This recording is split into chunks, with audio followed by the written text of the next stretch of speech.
Why, hello there, everybody. My name is Prunk, and today we are going to be talking about budgets and how to make a deck out of almost nothing. So, the way I'm going to do this, I'm going to show off some of these starter decks, and from there, I'm going to show you how to improve it for less than $50 total. Well, the entire deck list costing under $50. From there, I'm going to go to $100. Maybe you're a little bit more advanced in TCGs. Maybe you just want that little bit of an extra edge to play at the table. But I want to make a $50 deck. I want to make a $100 deck. And ultimately, I just want to show you what the best deck you can make is out of the starter decks. So today, we're going to take on green and red.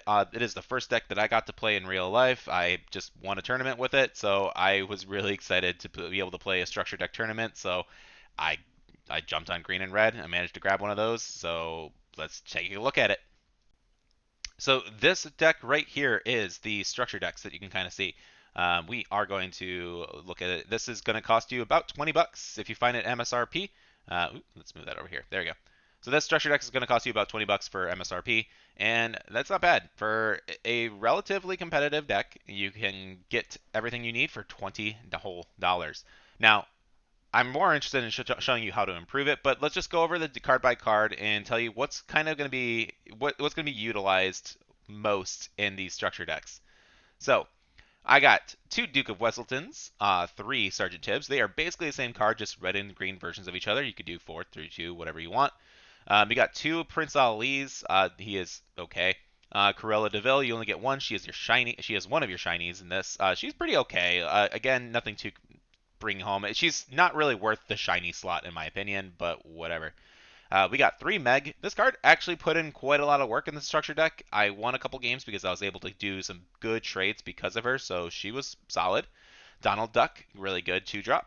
LeFou, he did come into clutch to be able to actual ready certain characters when I needed them to.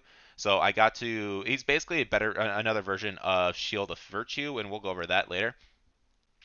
We got Horus as a vanilla. He had a good stat line. He was a threat to a lot of people.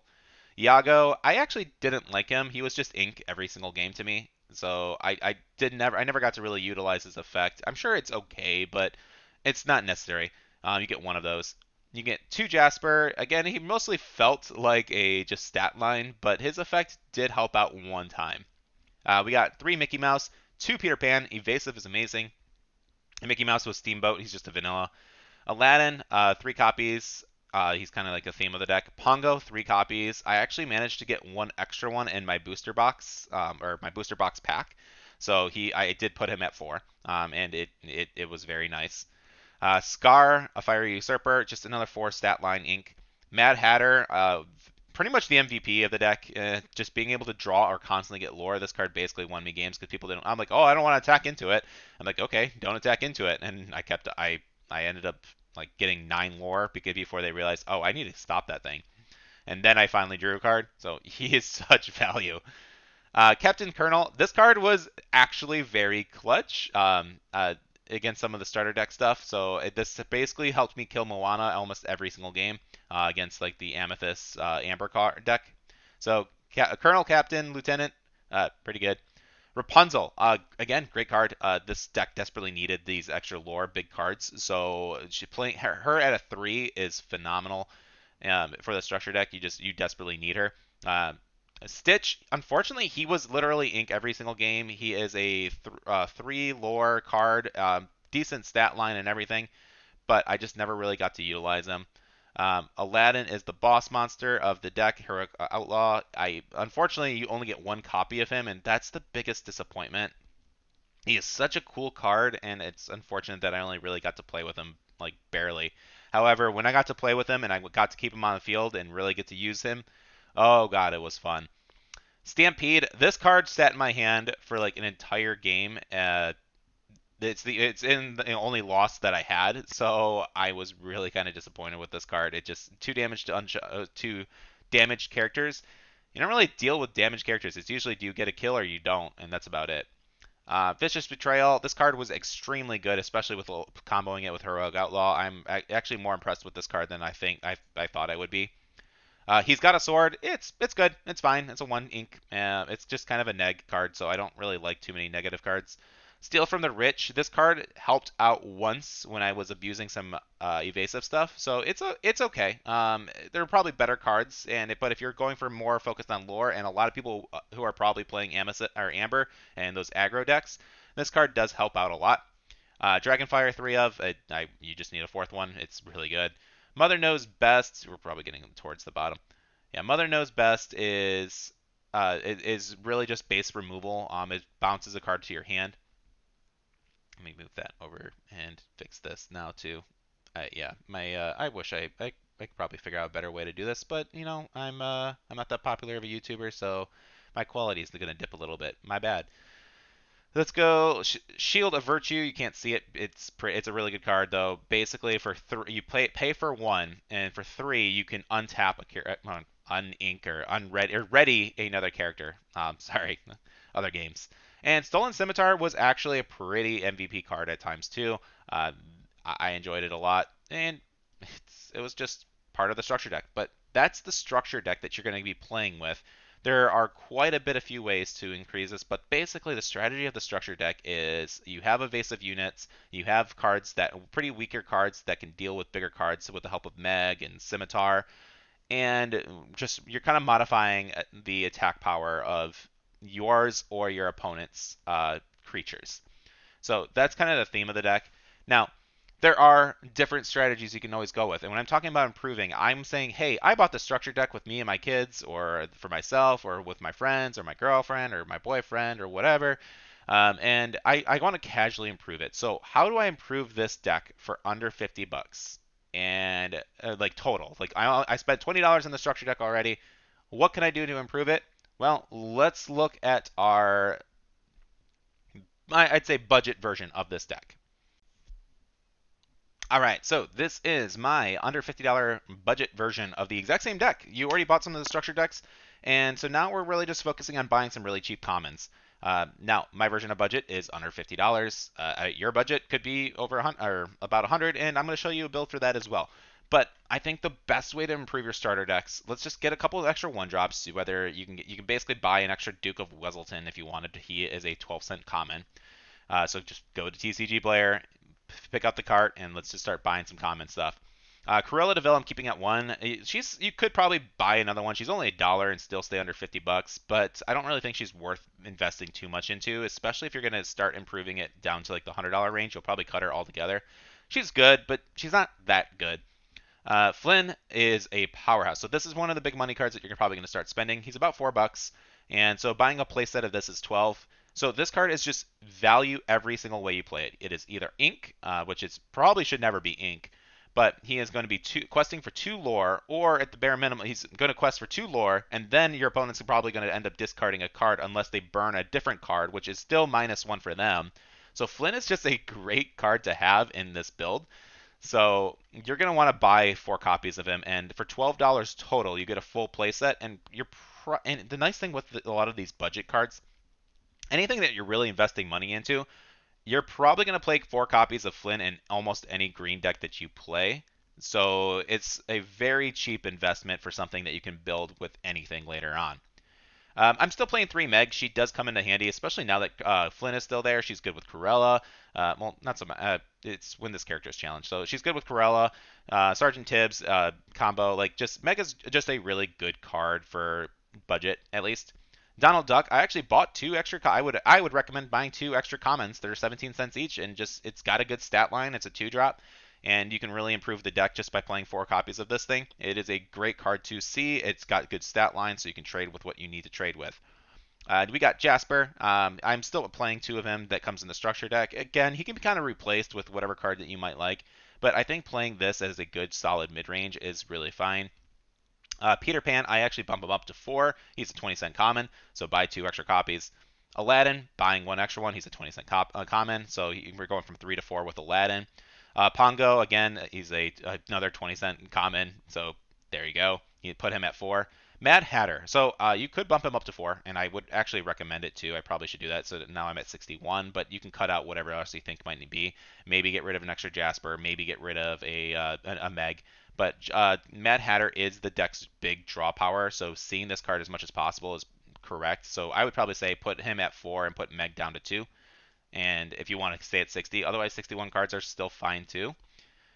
From there, we got Goofy Daredevil. So this card right here is actually, in my opinion, this card is better than the 8-drop Mickey that is expensive as all hell.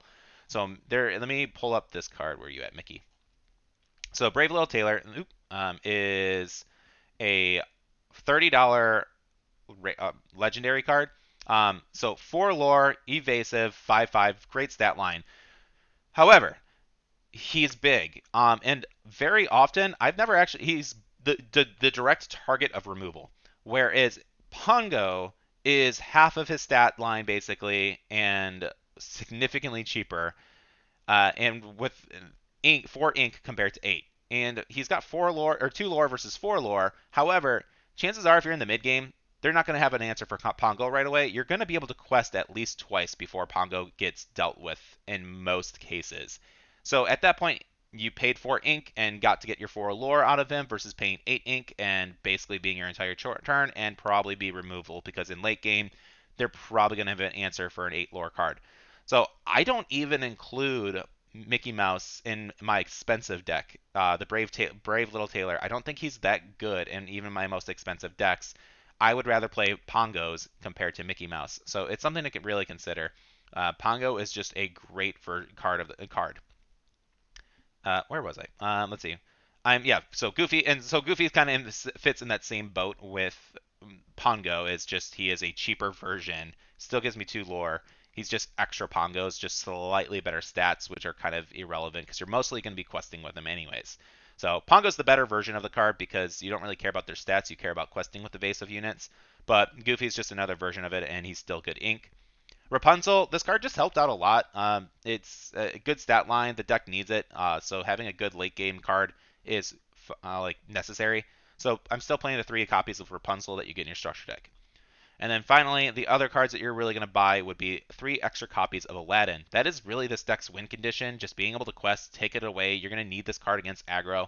And if you're comboing it with Shield of Virtue, which you should be, then this card should stay on field at least. Like you should hopefully get at least 2 to 4 lore out of it.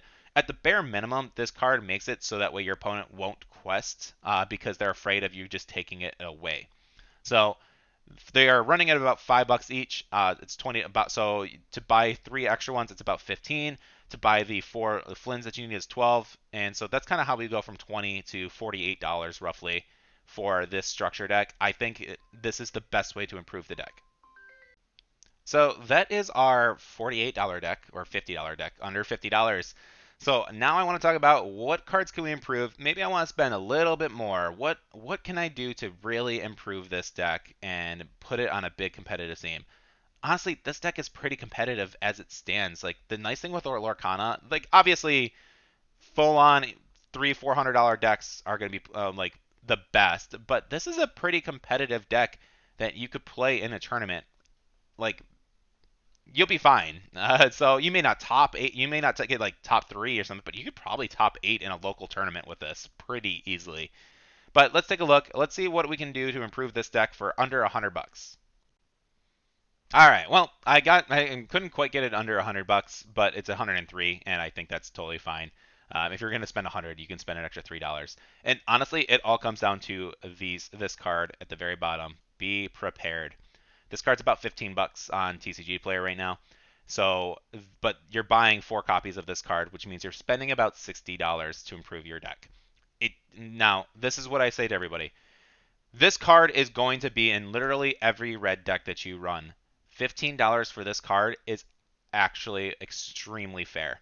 Like 50, I would honestly say that $15 for this card is cheap. So, and compared to other rare cards like that are available. So you get a playset of this that's $60, and that's going to vastly improve your deck 100%. And it's also going to future-proof you because you're going to be playing this card in every red deck that you have. So you are purely just investing into that card in order to keep it under $100. If you are willing to play a playset of that, then that is your $60 investment compared to what we had before. As far as what I took out the 3 Rapunzels just because it's big. I wanted to try and keep my ink count like low, and playing the 3 of her versus the him. I have enough lore investment with like all my evasive units now But again, you are paying for the now to keep it under 100. You're really paying for Be Prepared, and it's a long-term investment that you're going to be putting in every deck. So I keep it the same. As far as what I took out, I just took out the three Rapunzels and one of the Corella Deville. She's just not that great. So like in this deck, you're focused on evasive units, so that's all you got to do. Just buy the four, be prepared. $60. If you want to take the game serious in competitive tournaments, I think this deck now could definitely top four. Like no reason it shouldn't be able to in like the current state of the game. So what if I'm a whale and I really want to go hard with my next build? And what if money's not so much of an option? What is the best possible green and red deck that I can make? Well, honestly, if you're willing to spend that kind of money, you're probably better off actually, making a meta deck. But let's say no, no, no. I want to. This is my deck that I have had since the structure deck. This is my improvement of my Yugi Kaiba deck, and I want to make the best possible deck I can out of green red. Well, let's talk about a few money cards that are really worth the investment and will probably go into any red or green deck that you would build individually. And so if you are just playing red green right now and you want to mash those together and you enjoy the playstyle of the deck, let's talk about it with our money list, or I guess infinite money kind of build if I'm going full on competitive green red, which it is not meta. It is not really worth investing crazy amount to combine these two colors right now, but let's just say you want to do it. All right, so I feel like most of this deck is pretty good. So we got rid of the goofies, the flying goofies. I'm still keeping my pongos because I'm still keeping the evasive units. But main things that we added are Maui, which I'm only going to say 3 copies is fine for him, just because he is a good rush. He is a great answer to a lot of cards, but he's about a $12 rush card. There are good alternatives compared to him, but he is definitely the best. You could play Gaston for a budget version if you really need his slot filled, but if you're saying no, I want the best possible things, Maui is a powerhouse of a card. He is a great stat line. He has rush and he has rush. Reckless is more of a downside, but he does have rush, and at about $11 each, he's good. I don't think you need four of him by any means. You can probably get away with just two if you really wanted as well. I think between 2 and 3 copies of Maui is correct for most deck lists. I don't really play four in my own builds or anytime I'm playing Ruby, so I don't think you need to invest that much. But for $11, he is a phenomenal card. That's $33 total that you're investing into, which makes and from there, it is Maleficent, Monstrous Dragon. This is your money card. This is about $45 each, or $46 each at the current time. I personally think that it is a steal. This card, again, is going to go into literally any red deck that you build. It is a great stat line. It is good lore. It is inkable. It is destruction. It is everything you want in a Ruby card. It is for $46 each. That means you are spending about $180, let's just say 200, to make your deck as good as it possibly can. And this card is future proof. You are going to put it into every single red deck that you make. Maleficent Monstrous Dragon is your money card. This is the card that you are going to spend in order to make your deck competitive. Maui is great. He's an $11 card, but a lot of this other stuff here you can get by with. Like this is all part of the deck theme. You don't have to spend anything too crazy, but you are spending your money on Maleficent, and that's really about it. You can even get away with not even playing the Maui if you really want. So this is a relatively competitive, like top 4 local deck that you will see. You can definitely make it better in sense of like, okay, now I'm going to regionals or I want to play with I'm going to go to 1Ks and tournaments and stuff like that. But this will do well if you are just playing with structure decks and trying to buy like the minimum. This is going to be competitive. Our total cost for this deck is $322. Almost 200 of that is coming from Maleficent. This is all good. Like again, it's just gonna be a long-term investment card. I don't see this card ever really going down that much. If you can get them under $40, jump on it. I will be buying this card as soon as I see it under 40. But you're just gonna be playing. I'm gonna start repeating myself too much. Maleficent is your money card. Everything else though you can get away and play with very competitively. And this is kind of how I would show off my red-green deck. Again, the playstyle is really just get my evasive units on the field and go as hard as I can. And that's going to do it, guys. That is my red-green deck list. It's the $50, the $100, and the infinite money option. So if you like this video, like and subscribe. If you want to see some gameplay, come on and check out our next video. They are going to be comboed out together. So I got some gameplay footage of the red-green deck on Pixelborn coming up. And I hope you guys enjoyed it. I'm going to be doing this for each of the structure decks to really kind of show, hey, look, this is how you can get the best value out of your money. And I'm excited to do it with you. So take care, guys. Thank you so much for watching. Like and subscribe. Bye.